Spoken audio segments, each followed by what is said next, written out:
L'Union africaine a adopté le 14 février 2025, au cours du 38e sommet de l'Organisation panafricaine, la Convention de l'UA sur l'élimination de la violence à l'égard des femmes et des filles.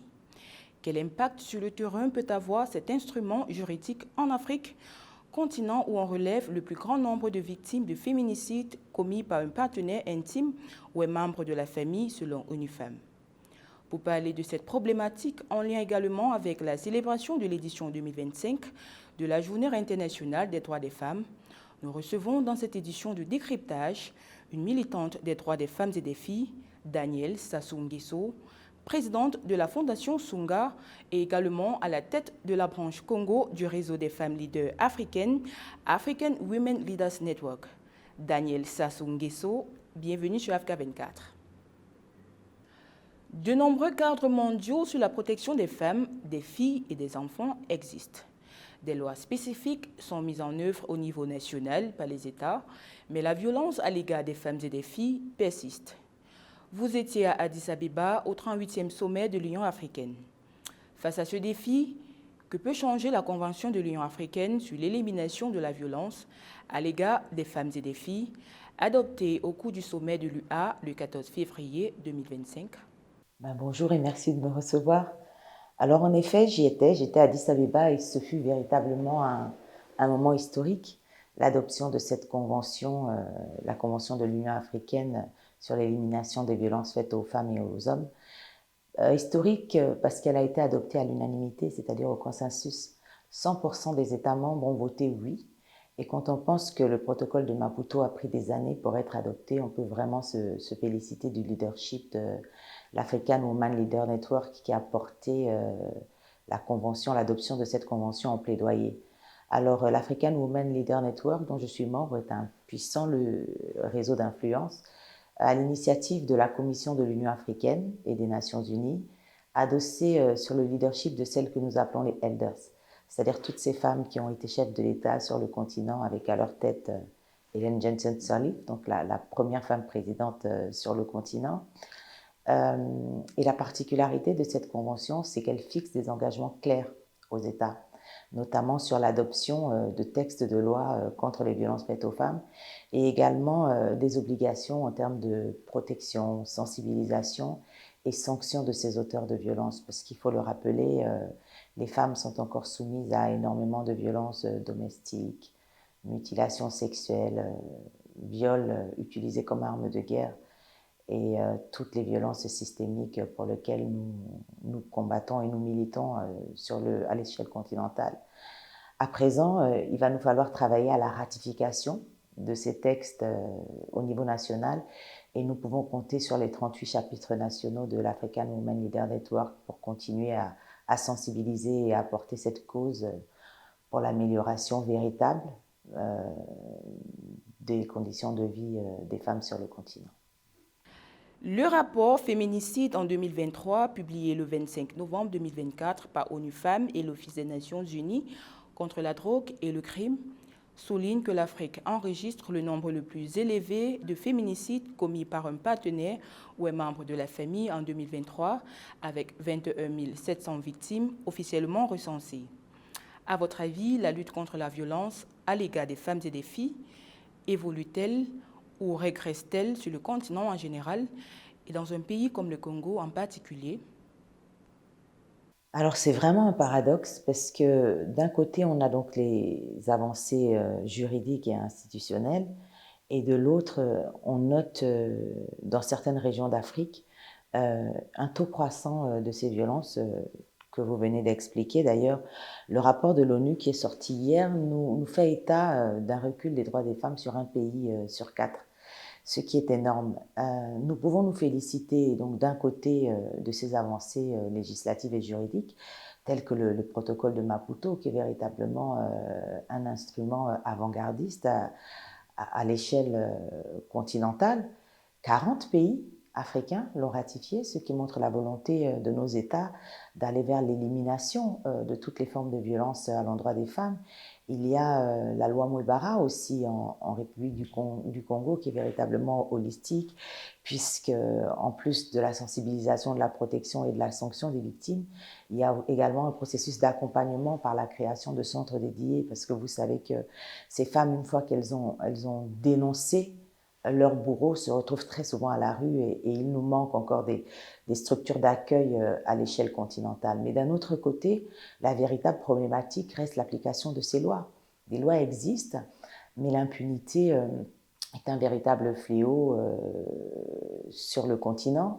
Il faudrait véritablement que l'ensemble de la chaîne judiciaire soit formé, les policiers, les magistrats, les juges, les procureurs, de façon à ce que toutes les plaintes contre les violences à l'endroit des femmes et des jeunes filles soient étudiées et que les auteurs de ces violences soient véritablement inculpés. D'ailleurs, sur le continent, 10% à peine, 10% de,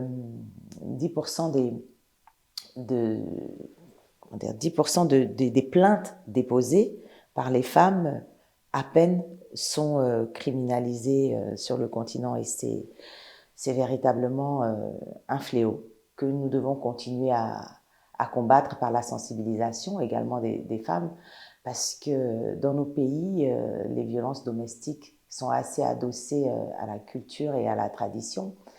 Et il faudrait éduquer les responsables, les chefs traditionnels, les chefs religieux, pour adosser un effet multiplicateur, si vous voulez, et qu'eux puissent continuer à sensibiliser, notamment en zone rurale. Et puis également, c'est un combat que nous pouvons mener seuls. Il est important que nous puissions nous adosser également sur le leadership des hommes pour qu'ils puissent porter à cœur cette cause. Ce n'est qu'ensemble, main dans la main, hommes et femmes, que nous pourrons avancer vers une véritable égalité des sexes sur le continent. L'ONU a retenu pour l'édition 2025 de la Journée internationale des femmes, dénommée aussi Journée internationale des droits des femmes, et célébrée chaque 8 mars, le thème pour toutes les femmes et les filles, droit, égalité et autonomisation. Sur le chapitre de l'égalité, le réseau des femmes leaders africaines pour lequel vous êtes présidente de la branche Congo demande l'inclusion des femmes à la table de négociation des conflits. Pourquoi est-ce si important selon vous ? Oui, c'est vrai. C'est vrai qu'il est indéniable que de nombreuses initiatives pour réclamer la paix sur le continent sont en marche, notamment en RDC, mais dans les autres régions d'Afrique qui connaissent des conflits.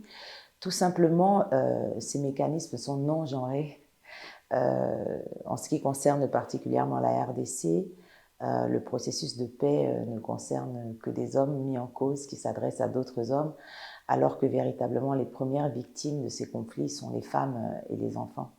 Et tant qu'elles ne seront pas admises à la table des négociations pour véritablement venir porter le message, ces processus ne seront pas viables sur le long terme.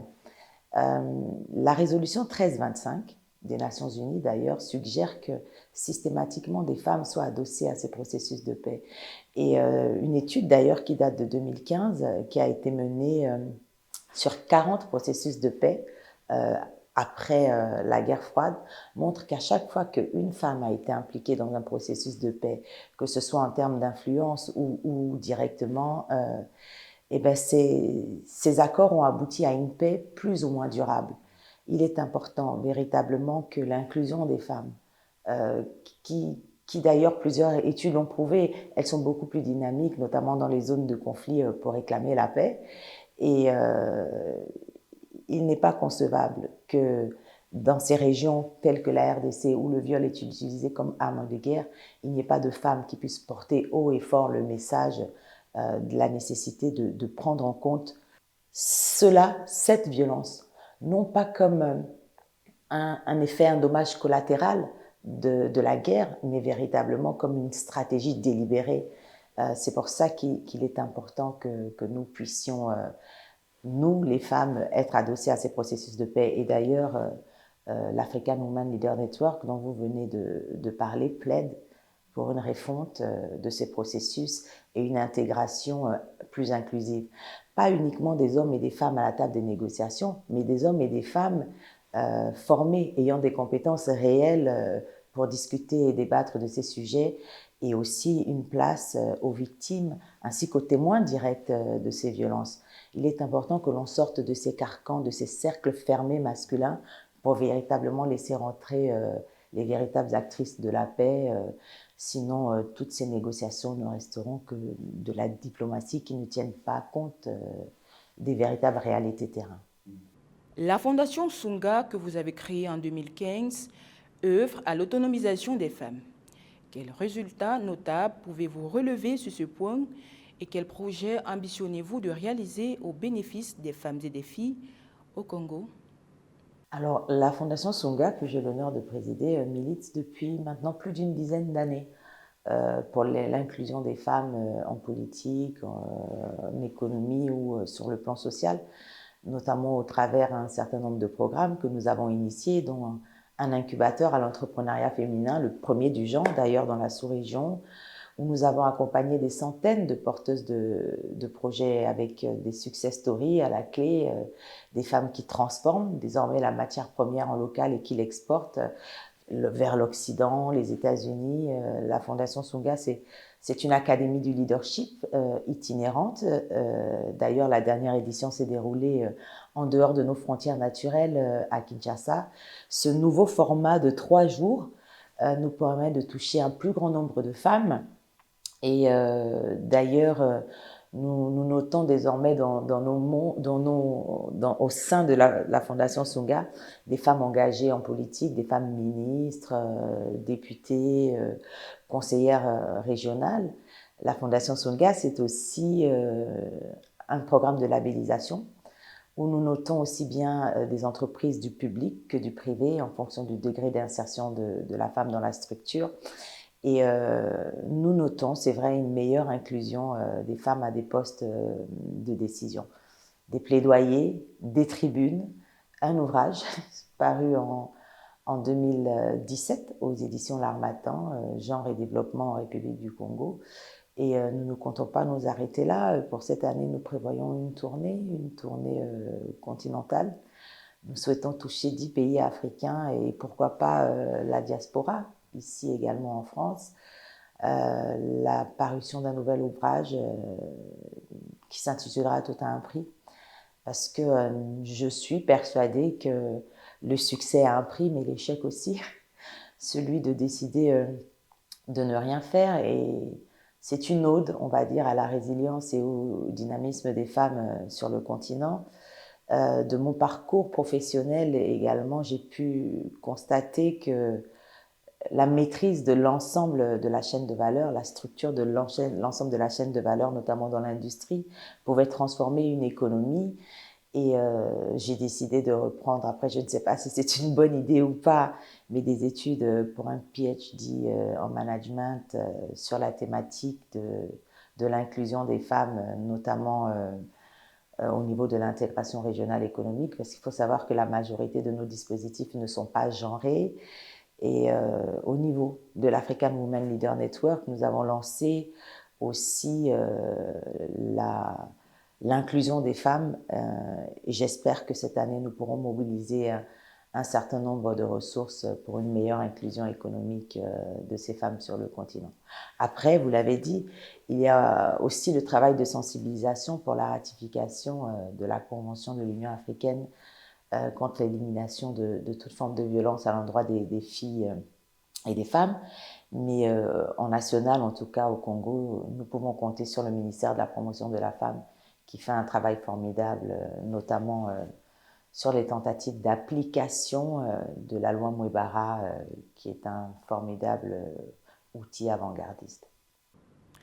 Daniel Sassou Nguesso, merci d'avoir répondu aux questions d'Africa 24. Merci d'avoir suivi cette édition de décryptage. Retrouvez dans un instant une nouvelle édition d'information sur Africa 24.